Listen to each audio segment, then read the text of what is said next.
Никархо или Харчо, как тебя звали? Мужчинами будьте, главное, остальное все придет. Это тем блогерам узбекским непосредственно, которые хайпятся на это, несут всякую ересь. Никархо или Харчо, как тебя звали? Ты находишься в Узбекистане.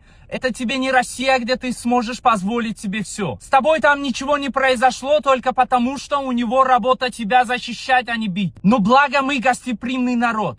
Поэтому шапалах будет тебе только после плова. И не забывай, это Узбекистан. А свои эти женские выходки и нападки будешь делать в России. А в Узбекистане ты будешь вести себя как куколка.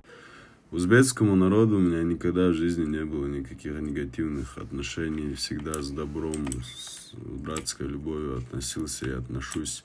Также много достойных братьев с их народа меня поддерживают в этой ситуации. Но конченые люди есть везде. И ничего, время всех и все расставит на свои места. Всех обнял, братва.